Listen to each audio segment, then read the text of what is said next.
आणि आता पाहूयात सविस्तर मुलुक महाराष्ट्र। मुख्यमंत्री एकनाथ शिंदे आनंद दिघेंचे शिष्य आणि कट्टर समर्थक। आनंद दिघेंची आज जयंती आहे।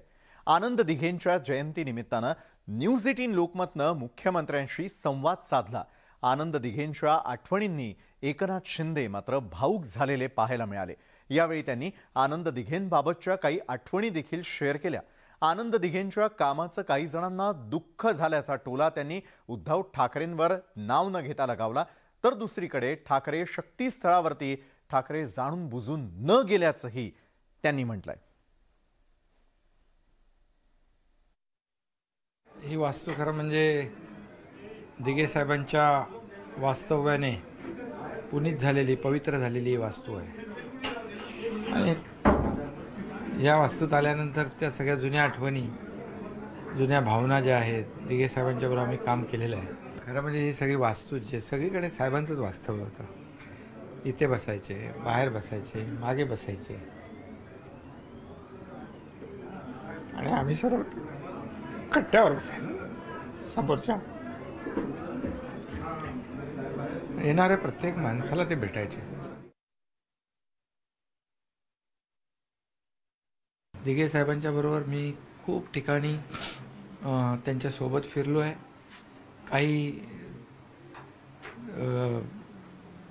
माझ्या सोबत देखील अनेक गोष्टींवर दिघे, मी तसा छोटा कार्यकर्ता पण मी त्यांचा प्रेमाचा लाडका होतो। मला वयाच्या 20व्या वर्षी त्यांनी शाखा प्रमुख केलं। काही गोष्टी ते शेअर पण करायचे, पण त्या काळामध्ये त्यांची लोकप्रियता एवढी अफाट होती, त्या लोकप्रियतेला देखील लोक घाबरत होते आणि त्या लोकप्रियतेमुळे काही लोकांना इनसिक्युरिटी देखील झाली। त्याचाही त्रास दिघे साहेबांना झाला, ह्याचाही मी साक्षीदार आहे, पण मी त्याच्यात जाऊ इच्छित नाही। त्यांनी ठरवायला पाहिजे होतं की ज्या आनंद दिघे साहेबांचा आज ते फोटो लावतात त्यांच्या समाधी स्थळावर जाणं त्यांना उचित वाटलं नाही। हे खरं म्हणजे सगळ्यांनाच वेदनादायक आहे का समाधी आम्ही मोठी भव्य दिव्य केली म्हणून। आनंद दिघेंच्या जयंती निमित्ताने ठाण्यामधील राजकारण अक्षरशः ढवळून निघालंय। बाळासाहेबांची शिवसेना आणि शिवसेना उद्धव बाळासाहेब ठाकरे पक्षाकडून जोरदार शक्ती प्रदर्शन करण्यात आलं। जयंती आडून राजकारण रंगल्याचं देखील याच निमित्ताने पाहायला मिळालं।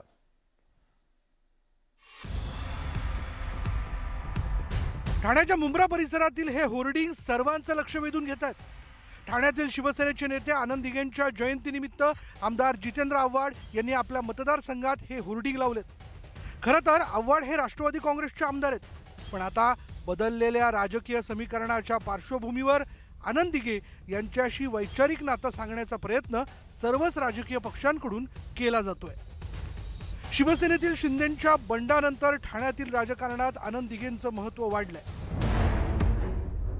आपणच आनंद दिघेंचे राजकीय वारसदार असल्याचं दाखवण्याचा प्रयत्न शिवसेना उद्धव बाळासाहेब ठाकरे आणि बाळासाहेबांची शिवसेना या दोन्ही पक्षांकडून केला जातोय। दिघेंच्या जयंतीच्या निमित्तानं या दोन्ही पक्षांमध्ये जणू चढाओढच लागली होती। शिवसेना उद्धव बाळासाहेब ठाकरे पक्षाचे खासदार राजन विचारे यांनी शुक्रवारी आनंद दिघेंच्या स्मृतीस्थळी जाऊन आदरांजली वाहिली। त्यावेळी त्यांच्या पक्षाच्या कार्यकर्त्यांनी जोरदार घोषणाबाजी केली। आज दिघे साहेबांनी ज्यावेळेला त्यांचं स्लोगन होतं की गद्दारांना क्षमा नाही, आणि या गद्दारांना क्षमा नाही हे सर्व ठाणेकर अजूनही विसरलेले नाहीत आणि या ठाणेकर येणाऱ्या निवडणुकीमध्ये त्यांना जागा दाखवतात। आनंद दिघेंच्या जयंतीनिमित्त शिवसेना उद्धव बाळासाहेब ठाकरे पक्षानं जोरदार शक्ती प्रदर्शन केलं, तर बाळासाहेबांची शिवसेना पक्षानंही त्याला जोरदार प्रत्युत्तर दिलं। मुख्यमंत्री एकनाथ शिंदेही आनंद दिघेंच्या स्मृतीस्थळी नतमस्तक झाले। मुख्यमंत्री हे ठाण्याचे असल्यामुळे दिघेंच्या जयंतीला वेगळं राजकीय महत्त्व प्राप्त झालं होतं। त्यांनी ठरवायला पाहिजे होतं की ज्या आनंद दिघे साहेबांचा आज ते फोटो लावतात त्यांच्या समाधी स्थळावर जाणं त्यांना उचित वाटलं नाही। हे खरं म्हणजे सगळ्यांनाच वेदनादायक आहे का समाधी आम्ही मोठी भव्य दिव्य केली म्हणून। आनंद दिघे यांचे ठाण्यातील सर्वपक्षीय नेत्यांशी संबंध होते, त्यामुळे त्यांना मांडणारे नेते सर्वच पक्षात आहेत।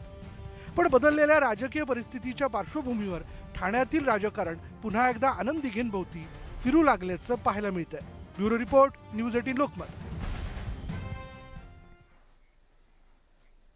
तर भारतीय जनता पक्षाला सोड चिठ्ठी देऊन दादा भुसे यांना आव्हान देण्यासाठी आता अद्वय हिरे यांनी ठाकरे गटामध्ये प्रवेश केलेला आहे. शिवसेना भवन या ठिकाणी उद्धव ठाकरे आणि संजय राऊत यांच्या उपस्थितीमध्ये अद्वय हिरे यांनी शिवबंधन हातावरती बांधलं. दादा भुसेंना शह देण्यासाठी उद्धव ठाकरेंनी ही खेळी केल्याची चर्चा आहे आणि यावेळी उद्धव ठाकरेंनी भाजप आणि शिंदेंच्या पक्षावर निशाणा साधलाय. गद्दार गेले आणि हिरे सापडले असल्याचं ठाकरेंनी म्हटलं. राजकारण घाण करण्याचा पायंडा भाजपनं घातल्याचं ठाकरे म्हणाले. तर दुसरीकडे अद्वय हिरेंनी कितीही खोके दिले तरी शिवसेनेची साथ सोडणार नसल्याचं हिरेंनी म्हटलंय. मी काय बोलतो माझ्यासमोरच प्रश्न पडलाय, पण एक गोष्ट आपल्या सर्वांच्या आणि महाराष्ट्राच्या लक्षात आली असेल की बरं झालं गद्दार गेले, त्याला पैलू पाडण्याचा प्रयत्न केला पण पैलू काय पाहिजेच नाही. आणि मग त्यानंतर आम्ही आपल्या हिरा म्हणून नाचत होतो. पण आम्ही आता तुम्ही आल्यानंतर नगरी ते जे काय होते काल आजच्या 23 जानेवारीच्या भाषणात संजय राऊत चांगले बोलले, दगड त्याच्यामध्ये दगड होते ते गेले. स्वतःच्या स्वार्थासाठी त्यांना काही माणुसकी राहिलेली नाही. वापरा आणि फेका, वापरा आणि फेका. म्हणजे आता तुमच्याकडे सुद्धा तुम्ही याचं नाव घेतलं गद्दार, मी काही नाव घेऊ इच्छित नाही. कारण त्यांनी माझ्या समोर अन्नाची शपथ घेऊन सांगितलं होतं की मी अशी गद्दारी करणार नाही आणि तरी सुद्धा ते गेले. जाऊ दे, आता अन्नाची शपथ खरी असते नसते, शपथ खरी असते नसते हा त्याचा अनुभव आणि ज्याचा त्याचा प्रश्न. शहाजी बापू पाटील यांनी केंद्रीय मंत्री नितीन गडकरी यांचं तोंड भरून कौतुक केलेलं आहे. नितीन गडकरी हे माझे गुरु आहेत, ते पांडुरंग असून सदैव त्यांच्या पाठीशी उभा राहणार असल्याचं देखील शहाजी बापू यांनी म्हटलं. दरम्यान या कार्यक्रमात अमित शहा आणि नरेंद्र मोदी यांचंही शहाजी बापू यांनी कौतुक केलं.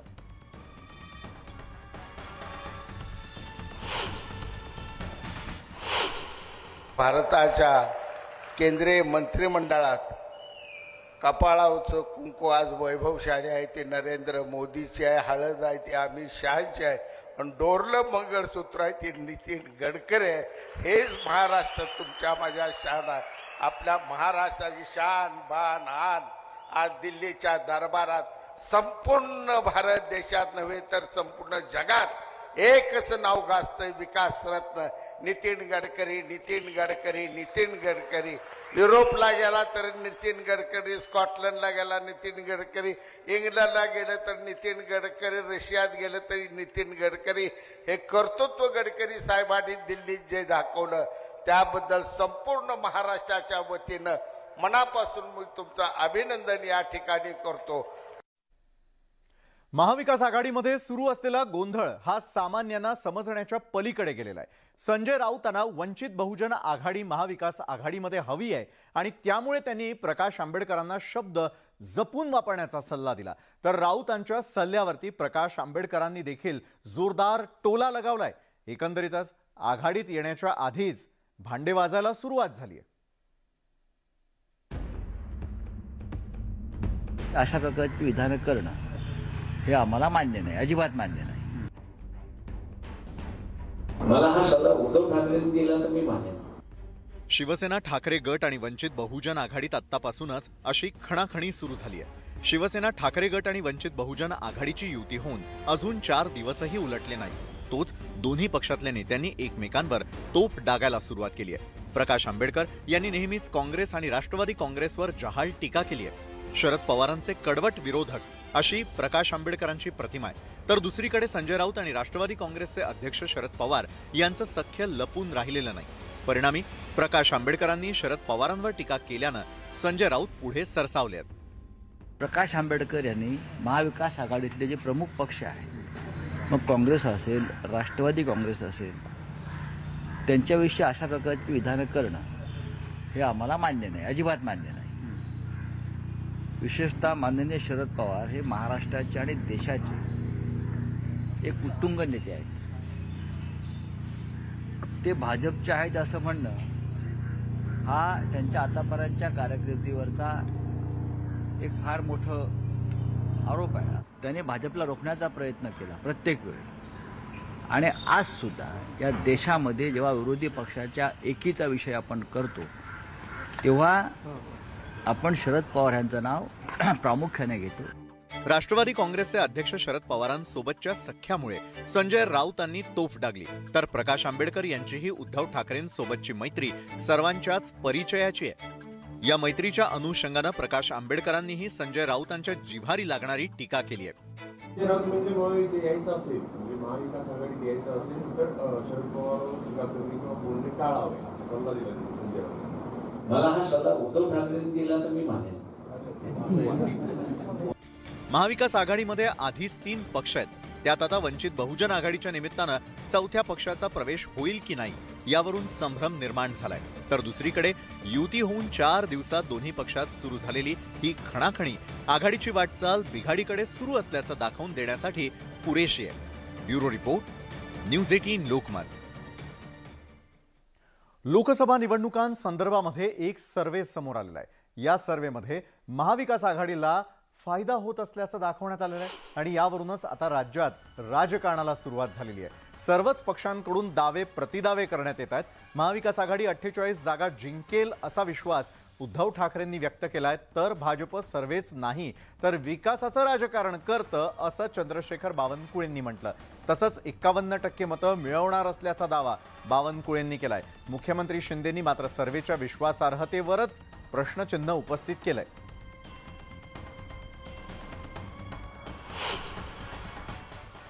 आता सुद्धा त्यांनी एक जो सर्वे आला त्याच्यामध्ये जर आता निवडणुका झाल्या तर महाविकास आघाडीला किमान 34 जागा मिळतील. मला वाटतं किमान हा शब्द त्यांनी जरा घाबरून वापरलेला आहे, कारण आपण जर का सगळे एकत्र राहिलो, घट्ट राहिलो तर 40 कमीत कमी 40 लोकसभेच्या जागा महाविकास आघाडी जिंकण्याशिवाय राहणार नाही. कमीत कमी 40. थोडेसे त्यांना आपण एक थोडे सोडायला काय हरकत नाही, पण त्यात सुद्धा जनतेने सोडल्या तर नाहीतर काय सांगावं. जनता एकदा शेवटी लोकशाही म्हटल्यानंतर जनता ही सार्वभौम असते. पूर्णपणे त्यांचा त्रिफळाच उडवायचं ठरवलं तर 48च्या 48 जागा सुद्धा महाविकास आघाडी जिंकू शकते. ओपिनियन पोलचा आनंद 1.5 वर्ष ज्याला घ्यायचं त्याला घेऊ द्या. कोणाला हर्षवायू झाला असेल त्याचा आनंद मी हिरावून घेऊ इच्छित नाही. त्यांच्या आनंदामध्ये त्यांना राहू द्या. 1.5 वर्ष असाच आनंद व्यक्त करू द्या. आम्ही आमचं काम करत राहू. सरकारचं लोकांना हवं ते काम आम्ही करणार आहोत. लोकांच्या मनातलं सरकार आणि सर्वसामान्य लोकांना न्याय देणारं सरकार इथं स्थापन झालेलं आहे. त्यामुळे निवडणुकांची आम्हाला भीती नाही आणि येणारा काळच या सगळ्या तुमच्या सर्वेच्या अंदाजाला उत्तर देईल. आम्ही सर्वेच्या आधारावर कधीच राजकारण करत नाही. आम्ही वस्तुस्थितीच्या आधारावर राजकारण करतो. यापूर्वी 2014 मध्ये 2019 मध्ये सी वोटरचे सर्वे काय काय आले होते ते सर्वे आपल्यासमोर आहे. मी दाव्याने सांगतो, उद्या जरी निवडणुका झाल्या तरी 51% मतं घेऊन भाजपा 45+ झाल्याशिवाय राहणार नाही. डॉक्टर होण्याचं तिचं स्वप्न होतं, मात्र 23 वर्षीय तरुणीला तिच्याच कुटुंबानं संपवलेलं आहे. याला निमित्त ठरलेले तिचे प्रेमसंबंध. सैराट सिनेमाच्या कथेशी मिळती जुळती ही घटना नांदेडमध्ये घडली. खोट्या प्रतिष्ठेपायी कुटुंबानं लेकीचा जीव घेतला आणि अवघा महाराष्ट्र हळहळला. नांदेडच्या लिंबगाव पोलीस ठाण्याच्या हद्दीतील शुभांगी जोगदंड ही BA-MS च्या 3ऱ्या वर्षात शिकत होती. गावामधल्या तरुणासोबत तिचे प्रेमसंबंध होते, मात्र तिचं हे प्रेम कुटुंबियांना मान्य नव्हतं. कुटुंबियांनी 3 महिन्यांपूर्वी तिचं दुसरीकडे लग्न जमवलंही होतं, मात्र 8 दिवसांपूर्वी सोयरीक मोडली. या प्रेम प्रकरणामुळेच हे लग्न मोडलं. त्यामुळे गावात बदनामी झाली आणि या कारणामुळे गेल्या रविवारी रात्री कुटुंबियांनी तिची हत्या केली. एवढंच नव्हे तर तिचा मृतदेह परस्पर जाळून त्याची राख जवळच्याच ओढ्यात फेकून दिली. डॉक्टर मुलगी ज्या दिवसापासून बेपत्ता झाली तेव्हापासून तिच्या वर्गमित्रांना संशय येऊ लागला. ती गेली तरी कुठे, तिचा फोन का लागत नाही असे प्रश्न त्यांना पडले. अखेर तिच्या एका मैत्रिणीनं थेट जिल्हा पोलीस मुख्यालय गाठलं आणि तिथल्या महिला सुरक्षा कक्षेकडे तिने तक्रार दिली आणि तिथूनच खऱ्या अर्थानं तपासाची चक्र फिरली आणि सारा प्रकार समोर आला. या प्रकरणी पोलिसांनी मुलीचे आई वडील, 2 भाऊ, मामा अशा 5 जणांना अटक केली आहे. की तिच्या अफेअरमुळे तिचं एंगेजमेंट तुटलं आणि त्यांची बदनामी झाली. त्या अनुषंगाने त्यांच्याशी वाद घालत असताना त्यांनी तिचा गळा दाबून खून केला आणि तिचं प्रेत जाळून त्याची राख नदीत वाहिली अंत्यविधी करून, असं त्यांचं तक्रार प्राप्त झाल्यानंतर खात्री केल्यावर त्यांनी त्यांच्यातल्या काही लोकांनी असं केल्याचं कबूल केलेलं आहे. आणि या क्षणाला एक मोठी आणि महत्त्वाची बातमी, ती म्हणजे 9 महिन्यांच्या बाळाच्या घशामध्ये जेलीचं चॉकलेट अडकल्यानं मृत्यू झालेला आहे. श्वास न घेता आल्यामुळे या बाळाचा गुदमरून मृत्यू झाला. गुहागरमधील साखरी आगर गावातली ही दुर्दैवी घटना आहे. उपचारांसाठी डॉक्टरकडे नेत असतानाच रस्त्यातच या बाळाचा मृत्यू झालेला आहे.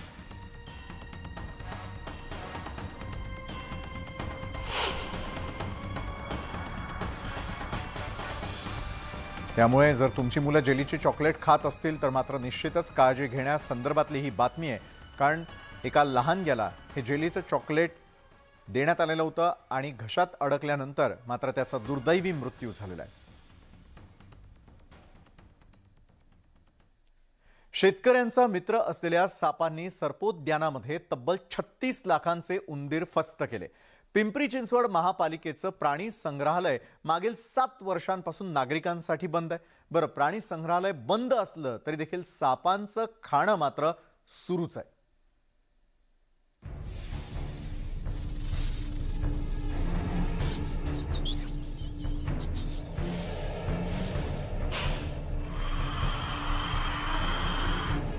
निसर्गकवी बहिणाबाई चौधरी प्राणी संग्रहालयातल्या सापांचं खाद्य असलेल्या उंदरांसाठी आतापर्यंत 36 लाखांचा खर्च करण्यात आला. तुम्ही म्हणाल यात गैर काय? साप बंदिस्त असल्यानं त्यांना खाद्य तर द्यावंच लागणार. मात्र हे जरी खरं असलं तरी नूतनीकरणाच्या नावाखाली प्राणी संग्रहालय मागील 7 वर्षांपासून बंद ठेवण्यात आलंय. आतापर्यंत 15 कोटींचा खर्च होऊनही प्राणी संग्रहालय पूर्णत्वाला गेलेलं नाही. तर दुसरीकडे पक्षी आणि सापांना जगवण्यासाठी पालिकेला लाखोंचा खर्च करावा लागतोय. मात्र हा प्रकार किती दिवस सुरू राहणार याचं उत्तर कुणाकडूनच मिळत नाहीये. बेसिक स्ट्रक्चर्स आपले एन्क्लोजर्सचे सगळे रेडी आहेत, पण थोडेफार काही छोटे मोठे प्रॉब्लेम्स आहेत जे कंप्लीट नाही झालेले, तर त्यामुळे आपण ऑपरेटिंग नाही चालू करू शकत. म्हणजे आता काही केजेस आहेत त्याच्यामध्ये आपण लगेच साप नाही सोडू शकत, मागे सर्पघाट आहे त्याच्यामध्ये. तर ते एकदा नवीन टेंडरमध्ये कंप्लीट झाल्यावरती आपण हे चालू करणार आहे सर्पोद्यान पूर्ण परत. 10-12 जातीचे सर्प या ठिकाणी ठेवले. म्हणजे तुम्हाला दाखवल्याप्रमाणे घोणस आहे, नाग आहे किंवा मग धामणी आहेत. जे काही रूल्स आधीपासून आपल्याकडे साप ते या ठिकाणी ठेवलेले आहेत. पण आता पार्क चालू होईपर्यंत जे साप आहेत किंवा जे प्राणी आहेत त्यांची देखभाल करणं हे आमचं कार्य आहे किंवा कर्तव्यच आहे. प्राणी संग्रहालयाच्या अवस्थेला पालिका प्रशासन जबाबदार असल्याचा आरोप वन्यजीव संरक्षकांनी केला. कामं अपूर्ण असल्याच्या मुद्द्याकडे त्यांनी लक्ष वेधलंय. मी स्वतः तिथे 3 ते 4 वेळा जाऊन आलो. त्यानंतर मला अशी अपेक्षा होती की एक झू ॲडवायझरी बोर्डची तरी मीटिंग ते घेतील. त्यांनी कुठलीही अशा प्रकारची झू ॲडवायझरी बोर्डची मीटिंग घेतलेली नाही. त्यामुळे आम्हाला पुढचे आराखडे कळतच नाहीये. मला असं वाटतं की एवढा यांनी खर्च केलाय, त्याच्यातनं या खर्चामध्ये झू चालू व्हायला पाहिजे होती. अजूनही झू चालू झालेली नाहीये. नूतनीकरणानंतर हे संग्रहालय देशातील सर्वात उत्तम पर्यटन स्थळ होऊ शकेल. मात्र सुस्त पडलेलं प्रशासन संग्रहालय सुरू करण्याऐवजी सापांना आणि ठेकेदारांना पोषण्यातच धन्यता मानतंय असं म्हटलं तर वावगं ठरणार नाही. गोविंद वाकडे, न्यूज 18 लोकमत, पिंपरी चिंचवड. तर या होत्या आज संपूर्ण दिवसभरात महाराष्ट्रात घडलेल्या आतापर्यंतच्या अतिशय महत्त्वाच्या घडामोडी, ज्या सविस्तर आपण मुलुक महाराष्ट्राच्या माध्यमातून पाहिल्या. आता वेळ झालेली आहे या बातमीपत्रामध्ये इथेच थांबण्याची. मात्र अगदी काही क्षणात पुन्हा एकदा भेटूयात मुलुक महाराष्ट्र सुपरफास्टमध्ये.